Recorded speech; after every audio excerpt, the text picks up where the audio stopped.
Another example of hyperventilation during a run. A boy 15 years old ran 5 km, breathing very fast, sweating, cramp all over the body and breathing fast. This, we don't treat the hyperventilation.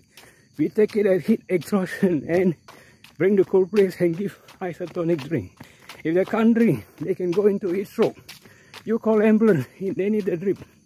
We don't solve hyperventilation. Hyperventilation, if you think is only is with a medical condition like panic attack, anxiety attack. You can attempt to slow down breathing rate by diaphragmatic breathing, 1 breath every 5 seconds. If it don't work, send them to the hospital. They need to know why this happened. A doctor can easily solve guy by giving an intravenous drip with mild sleeping medicine. Cramps will go away and doctor can find out whether is there medical condition. Next, bleeding. Profuse bleeding, not the small cut. Immediate direct pressure. If you can elevate, you could bandage it.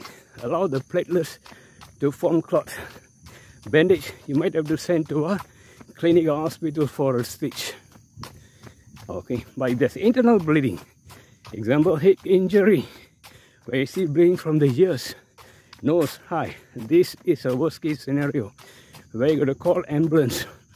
They need medical intervention. It's a bleeding within the brain, which means they could have even spinal injury. Don't move them. Prevent further injury like all good first aid and send to hospital for medical intervention. Nice guy. Fracture. Fracture is a broken bone or a suspect broken bone. Don't move them. Support and immobilize with slings if it is a upper body, or tie both legs. Prevent movement until ambulance come. They need the X-ray to check whether it's a fracture. Sometimes a hairline fracture. Sprain strain. Sprain strains are overstretching of ligaments or even muscle. No fracture, but you wouldn't know. So long a guy has got sprain, he can still probably walk with a limp. RICE, rest. Eyes compressed with a towel. Don't keep it more than 15 minutes or 20 minutes. And you can do it 2 hourly, keeping the leg elevated. The pain increase, stop everything, send for X-ray. Probably it could be a hairline fracture. Burns. Burns are a few types. 1st degree, 2nd degree, 3rd degree. 1st degree being the mildest, which is called by hot water. The skin is still intact. Immediate cold with running water, 10 minutes.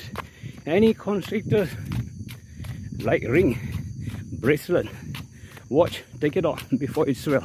Once swell, the doctor will have problem taking it out. 2nd and 3rd degree. 2nd degree being blister, which is a sterile fluid under the skin. 3rd degree, no more skin. You don't poke the blister, don't pour water, lose right dressing. You need a clinic attention or doctor attention where you need sterile dressing to treat. Choking. Choking is a sign where the food go into the wrong track.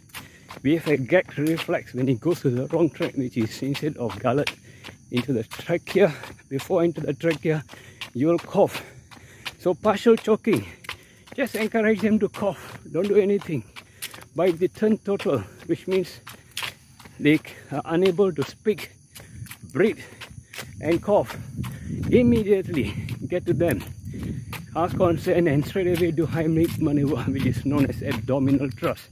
2 fingers above navel, inward, outwards, create a cough reflex as hard as possible to allow them to cough out. If they cough out, good. If they don't cough out, they might drop unconscious, sometimes trigger into a fit due to a cut of oxygen to the brain. Immediately call ambulance, bring AD, start chest compression. Every 30, you can take a closer look to see whether anything pop up from the mouth. If not, just do what your CPR AD trainers tell you to do, like any cardiac arrest. Do CPR, use AD until ambulance come.